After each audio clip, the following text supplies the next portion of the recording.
Kneel before Zod! You can't go! All the plants are gonna die! I'm gonna take a bath. Bad dates. I'll alert the media. Boys, keep off the moors. It's evil! Don't touch it! The name's Pliskin. No wire hanger!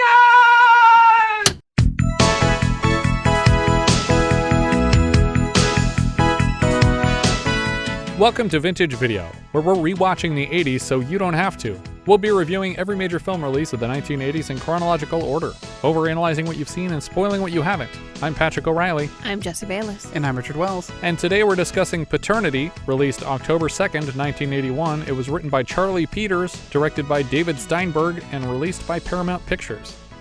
The working title of the film was From Here to Paternity. The part of the female lead was considered for Reynolds' recent ex, Sally Field, and even Natalie Wood, but the part eventually landed with Beverly D'Angelo. When this production was disrupted by Cannonball Run going over schedule, Paramount threatened to sue Fox, but instead, Cannonball Run agreed to shut down long enough for Reynolds to reshoot the ending of Paramount's 1980 release, Rough Cut, and then push back the Paternity shooting schedule on their own, which I think we discussed when we were doing the Cannonball Run review. Yeah.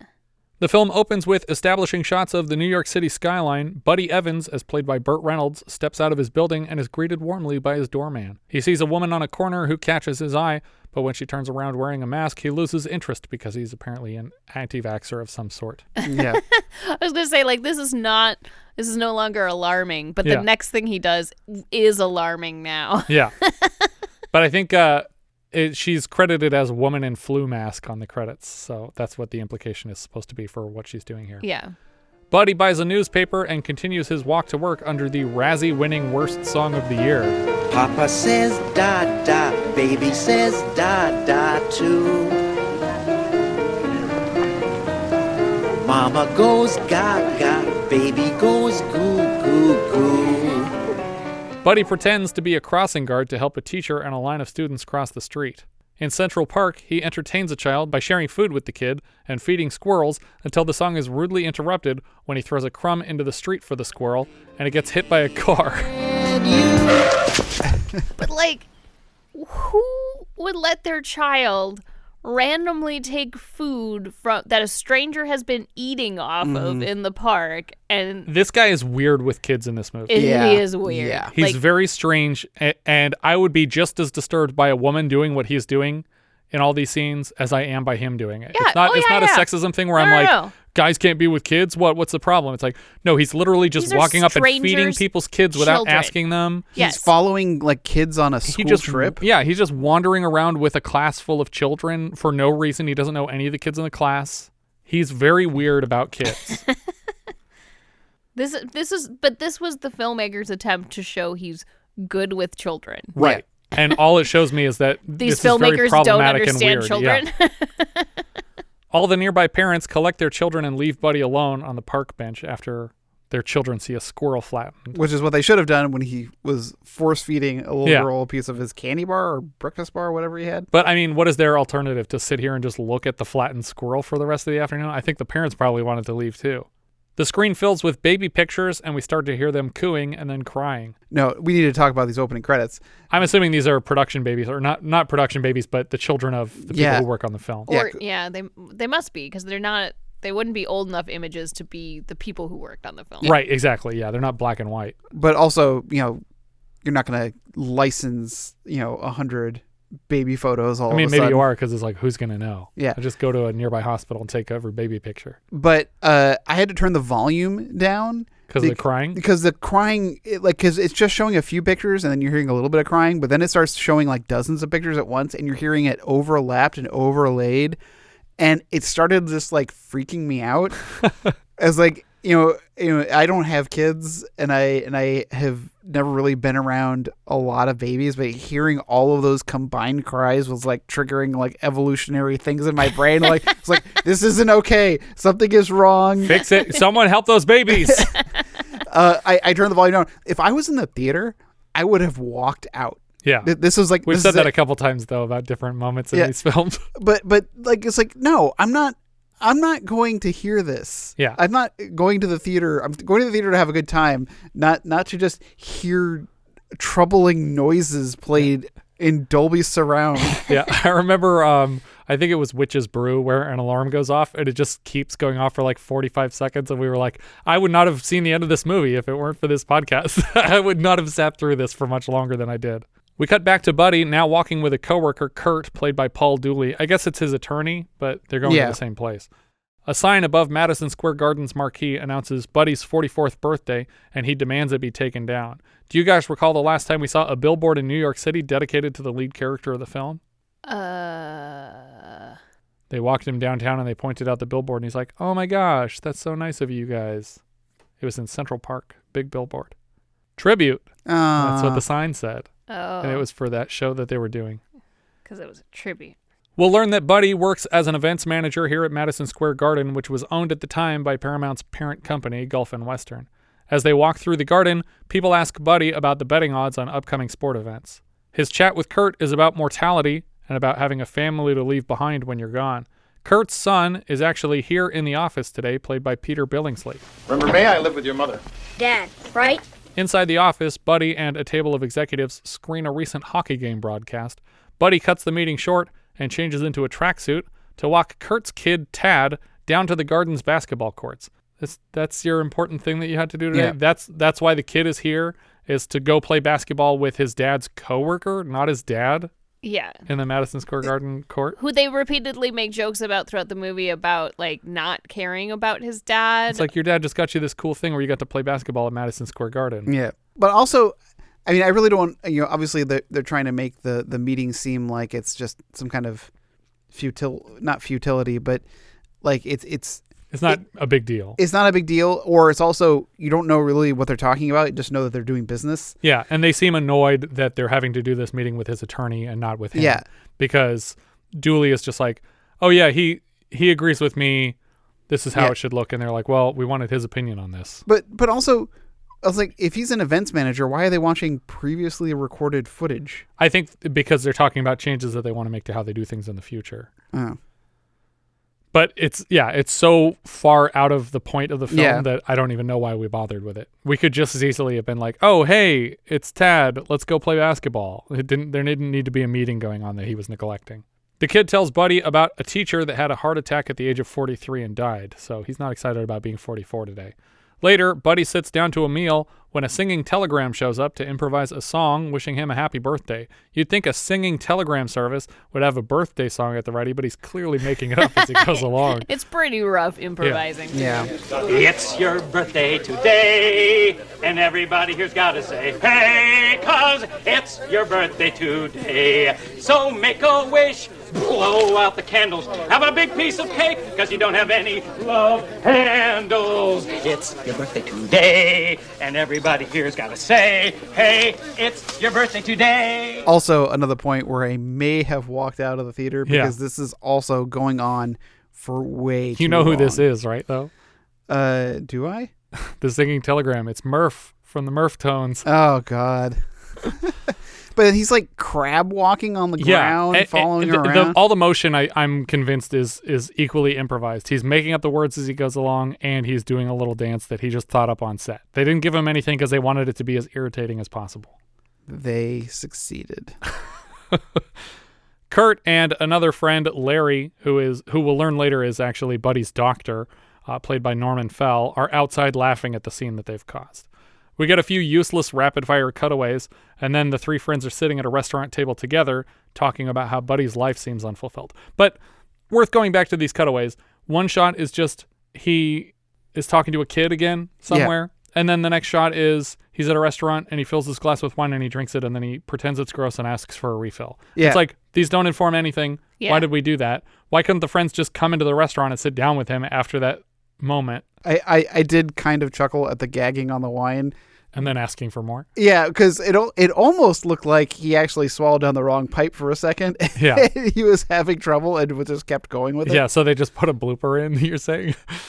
Beverly D'Angelo shows up to take their orders, and we cut to Buddy hanging out with an elementary school class on a field trip in Central Park. It's honestly disturbing how much time this single male spends just hanging out with strangers' children. Buddy overhears the guide explain that emu mothers don't raise the babies.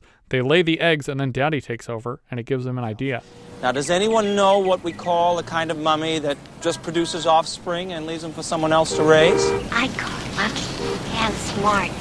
We call that mother a surrogate mother. That little girl's already like, my mother hates me. Yeah, it was like, I was like, wait, are we supposed to be gathering this information about these two girls that are talking about how lucky it is that they don't have to raise kids? Like, because they're old enough to understand that they would have to raise kids, or and that would suck. or that their parents despise them. Yeah. At home that night, Buddy tells his housekeeper Celia about his plans to find a surrogate to have his baby and then raise it himself. Like the emu. Say what? That's a bird. And the male raises the offspring. Celia reminds him that he is an impossible perfectionist, but he can't even keep houseplants alive. He tells his friends about the surrogate plan, and they tell him that they will help him find the right woman. Also, I think it's very strange that his friends are his doctor and his lawyer, because they're both much older than he is. So I think the point is that he can't maintain friendships. Okay. So he can only do it with people he has a professional relationship with. Yeah, exactly. Yeah, because I was like they're not childhood friends or they're not college friends. But they both seem like decent people throughout the film. Yeah, they are very friendly with him, and they are. They care about his best interest. Yeah. They ask their waitress if she could fathom having someone else's child and not raising it, and the idea doesn't seem totally crazy to her. Again, this is Beverly D'Angelo showing up to answer their questions. Outside, we see the same waitress, Maggie, walking home when her roommate, Kathy, played by Linda Gillen, spots her from a balcony and calls down about a letter she received from France. She's been accepted into a study program in Paris, and Kathy tells some people standing nearby that her friend will be studying with Devereux, which from my cursory research I thought was a reference to Hungarian-French ethnologist George Devereux, who passed away 4 years later in 1985. But then Kathy says he's the best brass teacher in the world, so maybe it's a fictional musician or just someone I couldn't find. Yeah. I can't remember when this happens, but Burt Reynolds is going over the qualifications for the woman that he would need. Yeah. And one of them, he says, and Celia said she should have healthy breasts. And Paul Dooley's response is, I agree with Celia. Maggie claims she can't afford the program and runs inside where she has a student waiting. Buddy brings a bouquet of flowers into a butcher shop, and the butcher makes him throw on a bloody apron before he can go in the back room to see someone. While he tries to speak with ex-girlfriend Diane Casabello, another butcher chops the heads off his flowers, and he takes a second to notice. He pitches her on the surrogate program, and she reminds him that he could be with anyone, and why waste his time with her, pausing occasionally to cough all over the meat she is working with. She starts yanking organs out of an animal on the slab while he lists the reasons he considered her. I mean, you're gentle, and you're sensitive, and you're the most vulnerable person. God, that's disgusting. Buddy, I'm sorry. She turns down the offer, and it's off to the next candidate. We see a muted date with a girl named Connie, who laughs off the suggestion, and we cut to Emily. Emily's date is also muted, and we see her from a distance as she immediately takes an umbrella away from Buddy to turn and walk the opposite direction after she hears the proposal. The next prospect is named Veronica, but she shows up and she's wearing a nun's habit. Buddy has 2 more scheduled visits for tonight. He pitches the name Quimby to his lawyer friend Kurt, who hangs up on him. Mrs. Werner is sent in, and he asks what she thinks of Quimby. Quimby. Sucks. Buddy is bothered that she doesn't like Quimby and that she's wearing braces. They take turns insulting each other's appearance back and forth until she leaves crying. On the way out, she passes interior decorator Jenny Lofton, played by Lauren Hutton. Hutton is sent into the office and Buddy confuses her for a surrogate candidate. When he asks to see her breasts, she is understandably confused. What? Well, it's without any sexual stimulation. No emotion. We're talking about tools of the trade. When you look at my... I want to be completely open about this. When you look at my genitals, you're not looking at my genitals. Think of them as a potato peeler. She runs for it. Maybe not a potato peeler. He tries to chase her but loses her at the closing elevator doors. Buddy and Maggie are suddenly sharing a cab, but the driver follows Buddy's instructions. And why is he chasing her? Because he thinks she's extremely attractive. She's a good candidate. Doesn't want to lose out on this one. But he never realizes that she was not a candidate in the first place. Right. Well, and when she gets away in a cab, and she drives off before he even gets down to the lobby, and then he gets into a cab and says, "Follow that cab," as Maggie gets in. Right. Which, first of all, I was like, well, why is Maggie here at Madison Square Garden all of a sudden? Like, coincidence. Yeah. Yeah, I was like, okay. But also, there's no way that cab is still in sight at this point. Yeah, I think it's a little weird. And I think the implication also here is that the cabbie finds Burt Reynolds attractive, and so he decides he's going to take Burt Reynolds' requests and not hers. The driver is very slow, though, and it's annoying Buddy. Miss Lofton hops out of her car and then comes to an outing of the International Ladies Garments Workers Union on a pier. She arrives in time to see her aunt Ethel Lofton receive an award for lifetime service. What a weirdly convoluted side story. Yep. That we get a first and last name for this aunt character receiving an award for Lauren Hutton, who is like a name actress and who disappears after this scene. Yeah. And does not come weird. back to the story. Yeah, she stands still for the ceremony and then goes up to meet her aunt and says, "There's a crazy man chasing me," who hasn't even arrived at the scene yet. Right.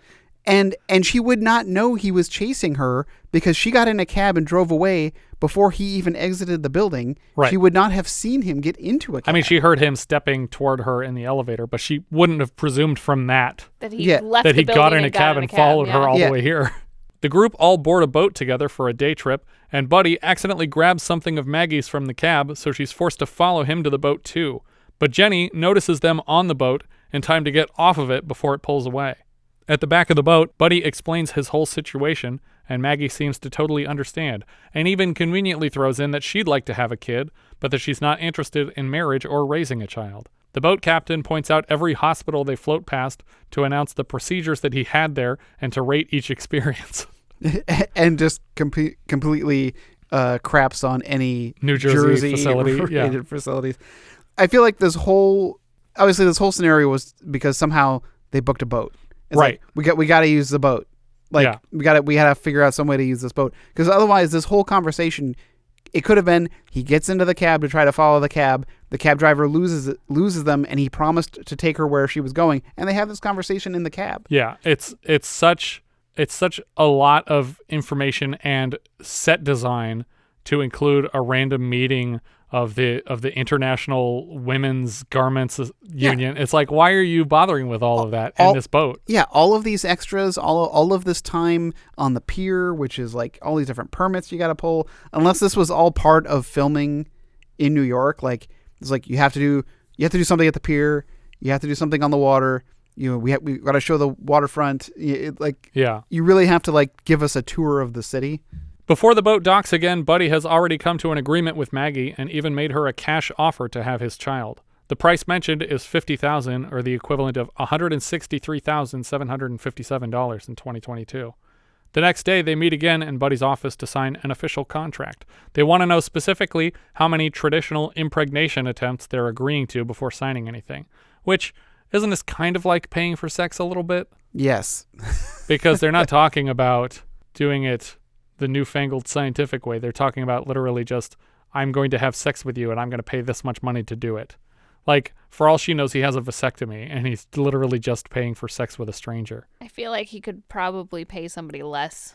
Yeah, but if the person doesn't want to be a results. prostitute, then you pretend, oh, you're going to be a surrogate mother, and it's very sweet of you to do that. Seems like a lot of money just to force somebody to be a prostitute. People have paid more for less. And it seems like if you're doing this, because surrogate mothers aren't a thing, they are a thing. Yeah. But it's usually done in a clinical manner. Right. Like an insemination, not like copulating. Yeah, exactly. Or like a turkey baster maneuver. It's a thing people do. At home later, Buddy reads up on a lot of old wives' tales to force the sex of the baby because he intends to have a son.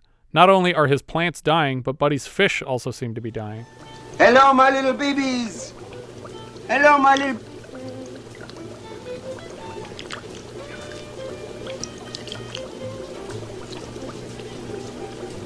Baby. When Maggie meets with Buddy for the first attempt, he has whale sounds pumped into a speaker system by the bed because it supposedly increases the chances of conception. Increases? Damn it. This is my favorite spit take in any movie, is Lebowski choking on his White Russian. It increases the chances of conception. They start cuddling standing up, which Buddy read will cause boys, and Maggie stares over his shoulder at the fish tank. It's just lying there. Well, give me a minute. I think it's dead. Well, I know it's not dancing, but no, it's not dead. Oh, no. Your fish.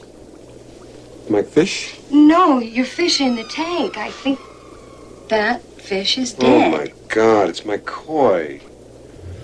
They're all the way over from Hawaii.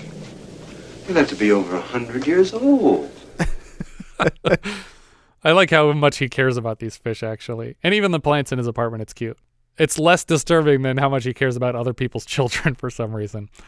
Maggie worries their approach is too clinical and decides to share a fantasy of hers, but Buddy interrupts hers with his own.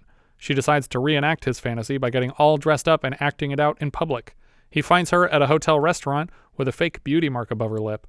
Men at a nearby table try to hit on her, and she blows them off, but when Buddy shows up, they recite the lines from his fantasy. You're supposed to say, would you like a drink?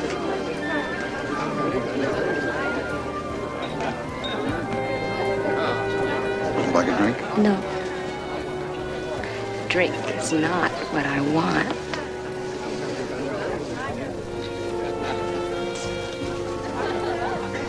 What is that? A mole?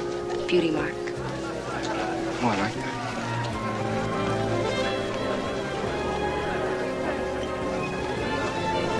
What do you want?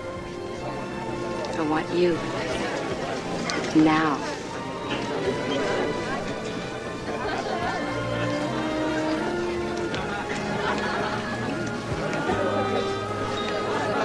Like to make a baby?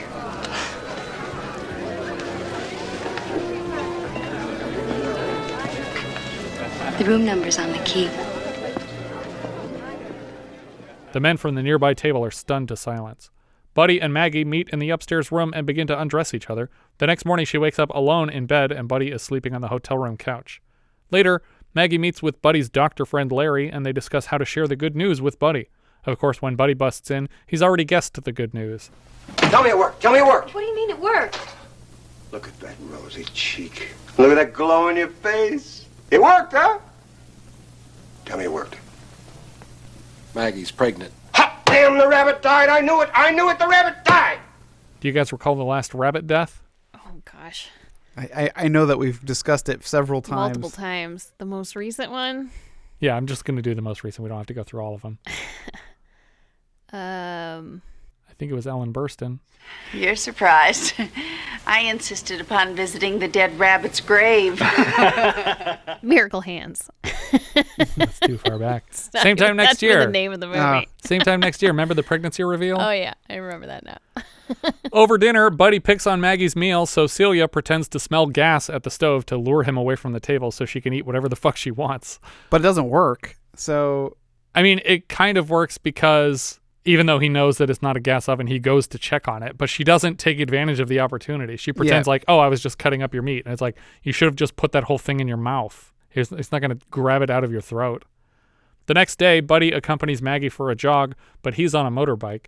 He tells her about fetal osmosis, the theory that an infant experiences everything the mother does. Frank, you'll have the only baby ever born with shin splints. Buddy visits her at home, where she's learning French on an exercise bike, presumably because with her surrogacy payment, she'll be able to afford that program in Paris. Buddy gives her a vitamin beverage to keep the baby healthy and compliments the vibrant plants in her home. I give mine vitamins. And plant food. Every day. From Central America. Sometimes I think it's better just to water him and leave him alone.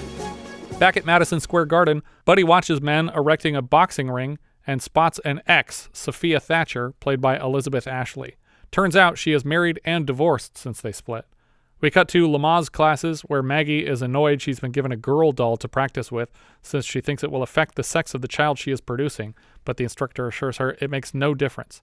Even when she swaps it for a boy, though, Maggie is very careless with her doll and seems disturbed by the instructor's assurances that many of them will experience stretch marks. When she gets back home, she finds Buddy entertaining Sophia in the apartment and is hurt. She turns on the whale sounds to annoy them. The next day, we see all the major characters sitting around a baseball game cheering for someone named Jerry. And the coach says he's putting Maggie in the game, but Buddy thinks he deserves another turn instead. You're 0 for 4. I'm due. I was really worried this was going to be a much darker scene than it is because she's visibly pregnant now and isn't paying attention to when a pitch is being thrown to her. She manages to get a piece of a pitch and sends the ball into the next field.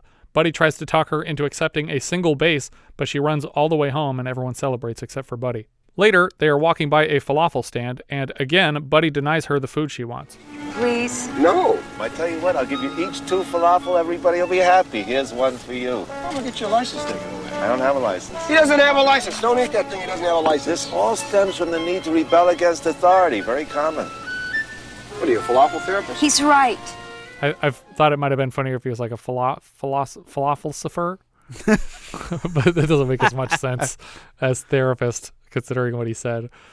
Later, they walk more, and Buddy says that he wanted to play sports, but his dad wanted him to be a lawyer. He doesn't care what his future son does as long as he's happy. He talks about how much he loves interacting with kids and thinks he could outdo his father. That night, Maggie stops by to remind him that tomorrow, at 8 p.m., at the prenatal clinic, has been dubbed Father's Night, and he's expected to attend. He claims he'll remember, and she asks why he's watching Mr. Rogers. Because he likes me just the way I am. The next day, Maggie has to drag Larry to the clinic because Buddy forgot. We cut to Buddy entertaining a woman in his office by speaking through the announcer microphone of the garden, but then he gets a glimpse of his daily planner and realizes he forgot about the clinic tonight. He arrives to the room late and calls repeatedly to Maggie as he sneaks through a breathing exercise in a dimly lit room. The instructor is annoyed at the intrusion. Sir, we have a very delicate atmosphere in here. Well, just pretend I'm not here. The class is waiting, sir. Buddy's date then shows up to the same room looking for him and demanding food. Unfortunately, she finds him in the room, and Larry is enlisted to take the girl home.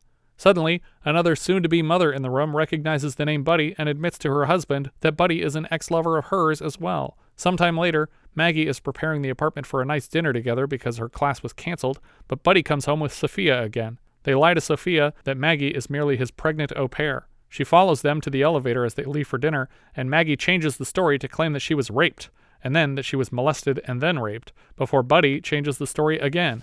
You weren't molested and you weren't raped. The father was killed. Killed? In the war. What war? What war? Finally, she admits the truth that she's being paid to carry the child, and Buddy tries again to cut off the conversation and leave for dinner. We cut to the restaurant, and we are surprised to see that Maggie is sitting at the table with them, and they argue over the potential barbaricness of this arrangement. Buddy distracts himself by chatting with the waiter, and we get a joke we'll hear again in Dumb and Dumber years later. What is the soup du jour?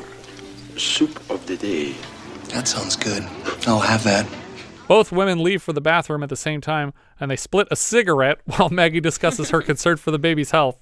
I do like the afterthought of that joke once they walk away. Burt Reynolds looks up at the waiter and goes, "Don't you ever correct me again." That also felt like an outtake. Yeah, or something that he improvised at the end. Sophia guesses that the baby is actually Buddy's, and she detects further that Maggie has true feelings for Buddy and that despite all evidence, he's actually a decent guy. Maggie returns to the table alone to inform Buddy that Sophia has left for the night. She asks how Buddy intends to explain her absence to their future child, and she points out problems with his first couple answers. I know. I'll tell him she died. Maggie? Where are you going? Out. Where are you going with my child? I'm going to French class with our child. We have a contract. Possession is 9/10 of the law. Back at the apartment later, he wants to apologize to her, and he finds a note that reads, "I am leaving and taking the child with me. Don't try to follow. I'm sorry this had to happen. Maggie." It's like, I'm taking the child with me. Like, were you just going to leave an undeveloped fetus on the counter table and just walk away? But also, he knows where you live. We cut back to the basketball court with Billingsley as Kurt's kid. It seems obvious even to the kid that Buddy has feelings for Maggie, and he suggests they get married. We see Buddy running across the city to where Maggie teaches music, despite her request for him not to follow. We get a quick montage of the little moments they've had together. We cut to Maggie and Buddy's apartment. A little montage.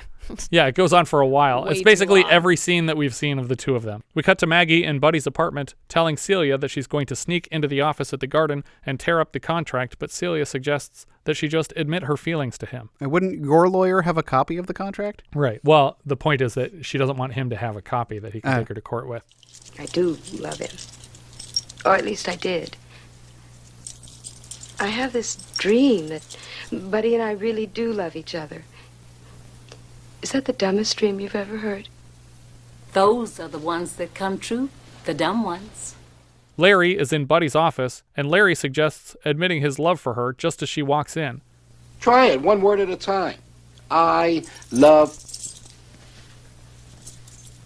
Maggie. Oh, give me a break. Maggie! Wait a minute! Don't come any closer to me! As he follows her around the building, she tries to negotiate a shared custody situation of the child. She backs into an elevator, and he chases her to the main floor of the garden and around a boxing ring. She asks why he needs this baby specifically so badly. Because I love it. You can't love anything.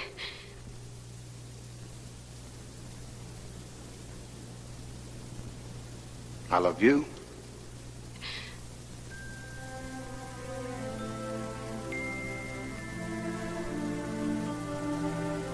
Five minutes ago when I smiled, it was the first time since you left.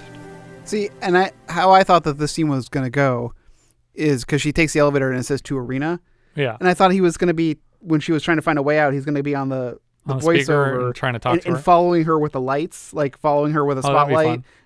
Like he can't get away from him. And I think that would have been better to have him say, I love you, over the speaker system. Yeah. Yeah, no, I like that better.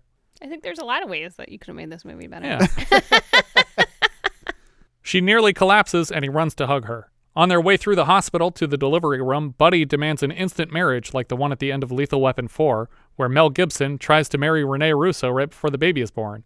Larry has managed to find a reverend that he calls Reverend Williams, and even though he is uncredited, and he doesn't show up uncredited on the IMDb page, I'm certain that this is Bill Henderson, who, by sheer coincidence, is also in that scene from Lethal Weapon 4. He's the angry patient that Joe Pesci takes the urine sample from so that Mel Gibson can crush the cup and complete the Jewish wedding ceremony. Right. You know how long it took me to fill that goddamn thing all day? But I'm pretty sure he's playing the Reverend here, too. So he's in two scenes where people get married in hospital hallways at the last second before the baby is born. But the scenes are so surprisingly similar that I watched them back to back today. And here's Paternity. So what do you say? You want to get married? Are you serious? Of course I'm serious. You want to get married? Yes, buddy, I'll marry you. Perfect. As soon as this is all over. We can't wait that long. When? Now. Now. They're all here. Oh, no son of mine's going to be born fatherless. This is Reverend Williams. How are you? Fine. Well, let's get with it. Oh, do you have a ring?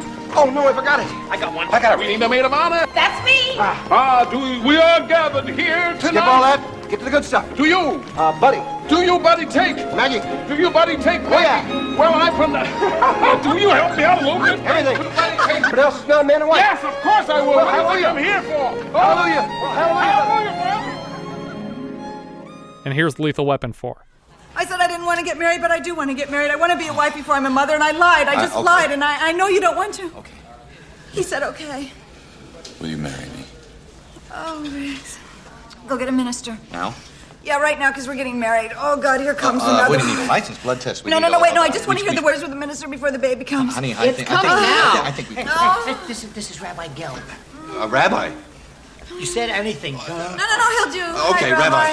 Rabbi. You're Jewish? Not necessarily. You got a license? No, we don't. Well, oh, Rabbi, please don't go down. I We need you to marry. have She just needs to hear the words to make her feel better before the baby comes. You know how it is. I mean... what are your names? I'm Martin. This is Lorna. Lorna. Martin Yeah. and Lorna. Baruch, what am I doing? Listen, how do they go here and do this? Dearly beloved. That's it. Dearly beloved, we are Dearly gathered here beloved. inside of this spiritual... Marriage is a spiritual union. Oh, Rabbi. Could you- Faster. She's heading for the home Two stretch. people. All right, Martin, little will you faster. take Lorna to be your wife? Will you honor, love, etc., etc., etc., until death do you apart? I will.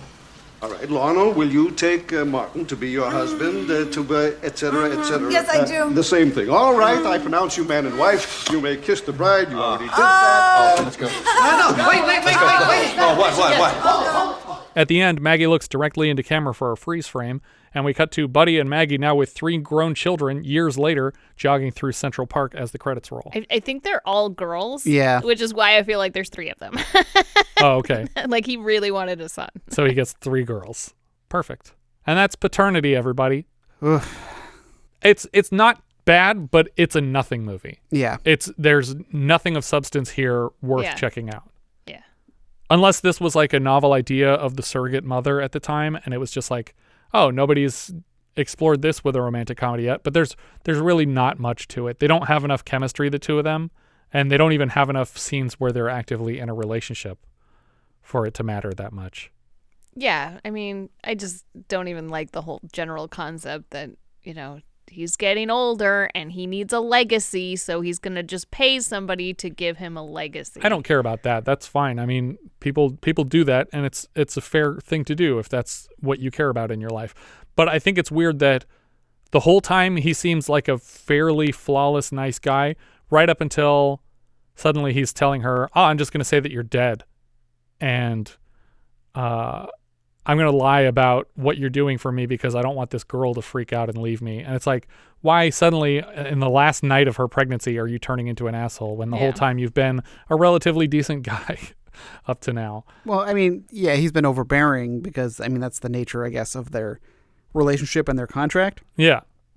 Is that he's providing all of her food, But there's similar jokes in that Baby Mama movie with Tina Fey and Amy Poehler where she's like really restrictive of what she's allowed to eat and how she needs to behave when she's pregnant with her kid. But yeah, I think obviously Baby Mama is a better written movie because it's Tina Fey. Where would we be for Baby Mama without a movie like this paving the way? Yeah. She really has to thank Burt Reynolds. But yeah. No, I think it's fine, but it's a thumbs down. I don't think this is something that anybody needs to check out. I wouldn't be recommending it. Yeah. Yeah, it's definitely a thumbs down from me. I got a couple of chuckles just because Burt Reynolds does have fun comedic timing and moments. Yeah. Like I said, like him gagging on the wine just felt so weird and out of nowhere. It almost reminded me of something that his character would do from All Dogs Go to Heaven. Yeah. Just like take a sip of something and just start gagging on it because it's just goofing around and trying to have some fun because so many of the scenes aren't really fun. Well, what's interesting too, I have to admit that this movie was much better than I expected it to be because I thought this was going to be like so fine level, corny comedy type thing. This plays it a little bit more closer to reality, but I really did appreciate the whole way through that Burt Reynolds is playing a polar opposite to the character we've seen in every Burt Reynolds appearance so far, which is normally he's like the alpha male, super macho type. And this guy's the intellectual, in touch with his feminine side type who's like loves babies and cries and, he cares about people. And it just seems like, and people keep calling him cold over the course of the movie, which I feel like doesn't actually fit the character that they've established. But I did appreciate that we get a glimpse of the well-roundedness of what he can portray because it never feels like a broken character that I don't believe. Yeah. It's just a different turn from him because he's just a sweet, thoughtful guy. And he's like sitting around reading magazine articles about babies the whole time. What are we thinking Letterboxd? So I have this one at number 84. Okay. I have it smack dab between Back Roads and Carbon Copy, which feels fitting for this movie. Okay. I also have this near Carbon Copy, but I actually have Carbon Copy above it. So Paternity is at 65 with Carbon Copy above it and Endless Love below it. Okay. I have it at 123. Oh, geez. Out of 136. I loved this movie, apparently. Yeah. And that puts it right under Honky Tonk Freeway and just above Only When I Laugh. I think Honky Tonk Freeway wins just because it has so many people, including 3 people from this movie, but we'll get there in a second. Our director here was David Steinberg. He's a popular Canadian comedian with 130 guest appearances on Johnny Carson's Tonight Show, second only to Bob Hope. Steinberg was also a 12-time guest host, and we saw him last season playing a talk show host in Nothing Personal. I think it was supposed to be a fake-up of The Tonight Show. They wanted to imply that this was an episode of The Tonight Show that you were watching. This was the first directing credit for Steinberg, and he moved on to a mostly TV directing career for shows like Newhart, Designing Women, Seinfeld, Mad About You, and Curb Your Enthusiasm. He also hosted 36 episodes of Inside Comedy, a comedian interview series. The writer here was Charlie Peters, also his first writing credit. Later he wrote Blame It on Rio, 3 Men and a Little Lady, My Father the Hero, and Krippendorf's Tribe. Oh man, this is definitely a 3 Men and a Little Lady type Very much movie. so, yeah. The music here was from David Shire. He previously scored The Conversation, The Taking of Pelham 123, The Hindenburg, All the President's Men, Norma Ray, The Night the Lights Went Out in Georgia, and most recently, Only When I Laugh. Later he composes Oh God, You Devil, 2010, The Year We Make Contact, Return to Oz, Short Circuit, and more recently Fincher's Zodiac. The cinematographer here was Bobby Byrne. He previously DP'd Smokey and the Bandit 1, The End, Hooper, The Villain, and Chilly Scenes of Winter, and we saw his work last season lighting Those Lips, Those Eyes. Editor Don Camburn cut Easy Rider, Last Picture Show, The Hindenburg, The Other Side of Midnight, The End, Hooper, Time After Time, and so far on the show, Smokey and the Bandit 2, Willie and Phil, Excalibur, and The Cannonball Run. Later he cuts Romancing the Stone, Harry and the Hendersons, Twins, Ghostbusters 2, The Bodyguard, and Rookie of the Year. Burt Reynolds played Buddy Evans. He was Quint on Gunsmoke. He's Gator McCluskey in Gator. He's in Smokey and the Bandit, Sharky's Machine, Stroker Ace, Best Little Whorehouse in Texas, All Dogs Go to Heaven, Boogie Nights. We've seen him so far in Rough Cut, Smokey and the Bandit 2, Cannonball Run, Deliverance, and White Lightning. He has a cameo in Smokey 3. And he appeared as himself in Archer episode The Man from Jupiter, which we quote a lot. Beverly D'Angelo played Maggie. She's best known as Ellen Griswold in the Vacation series. Before this, she was in Annie Hall, Every Which Way But Loose, and Hair. We've seen her so far as Patsy Cline in Coal Miner's Daughter, and we mentioned in that episode that she voiced Lurleen Lumpkin for the Simpsons Coal Miner Daughter parody episode. She also recently was Carmen Odessa Shelby in Honky Tonk Freeway. Norman Fell played Larry. He's best known as Stanley Roper from Three's Company and The Ropers. He also shows up in Transylvania 6-5000, The Graduate, and Chud 2 Bud the Chud. We saw him last as New York Mayor in On the Right Track. This was actually Fell's second time playing Burt Reynolds' doctor after 1978's The End.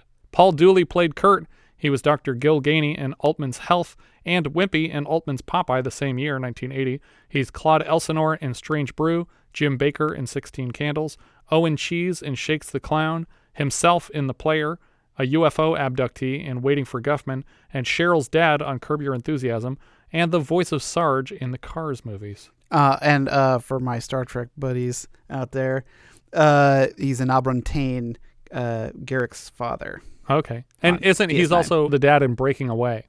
Elizabeth Ashley played Sophia Thatcher. She has lots of soap opera appearances. She's Diane Freed in Todd Solondz's Happiness.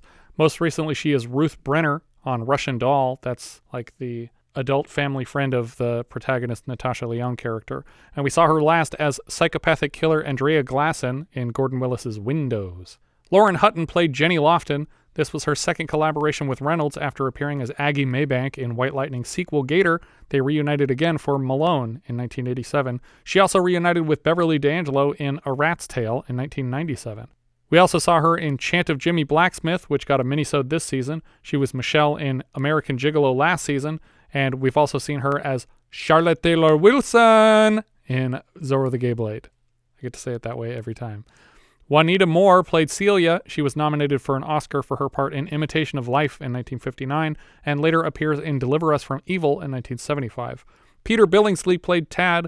He's probably best known for his appearances in Christmas movies, specifically A Christmas Story, Elf, and more recently A Christmas Story Christmas. He was a classmate of Jon Favreau's, which landed him roles in Elf and Iron Man, and his Iron Man character returned for Spider-Man Far From Home.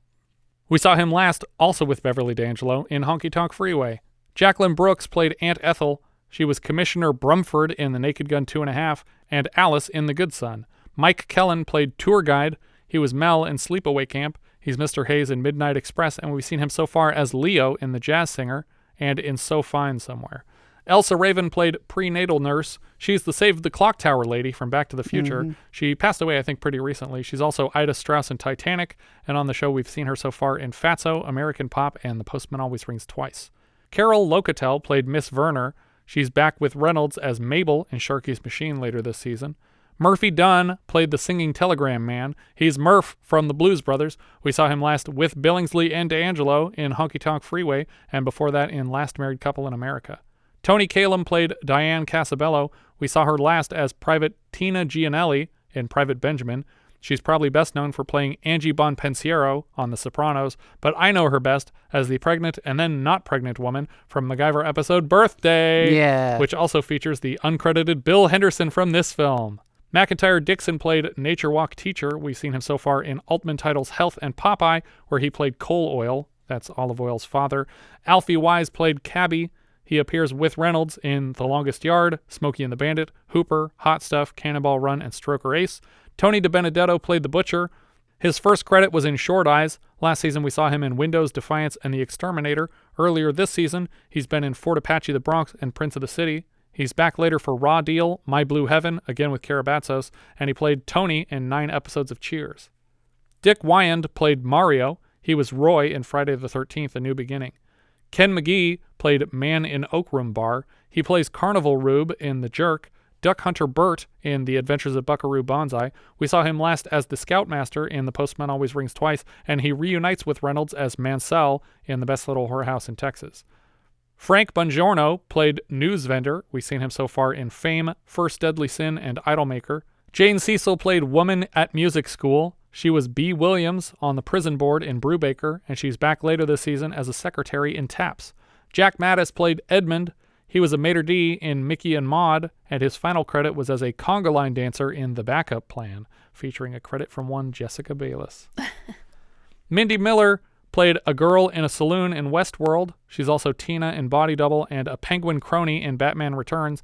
And the last credit here is for Eileen Quinn, who plays a little girl at the park uncredited. This is her feature film debut if background roles count. She plays Annie in Annie next season. She also voices Dorothy Gale in the Toho animation Wizard of Oz that we brought up in our recent review of The Wiz.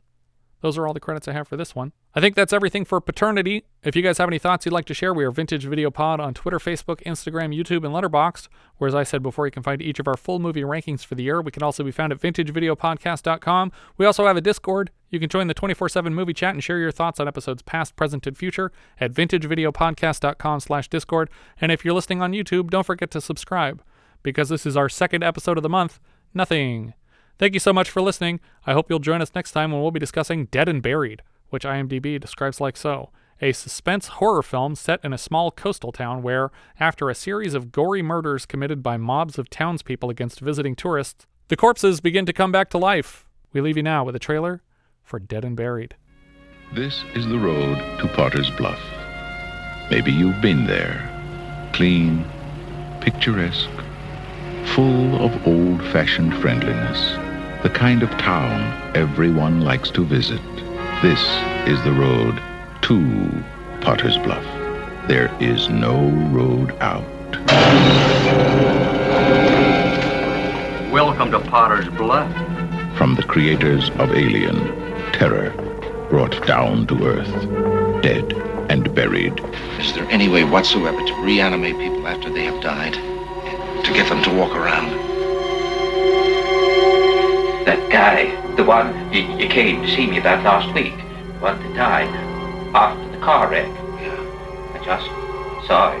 Man, he's dead. It's the same guy. Welcome to Potter's Bluff. When you die, you expect to remain dead and buried. You had a very close call. Just lie still. I'm gonna give you something. It's gonna make you feel even better. When you die in Potter's Bluff, expect the unexpected. From the creators of Alien, dead and buried. It will take your breath away. All of it. Dead and buried.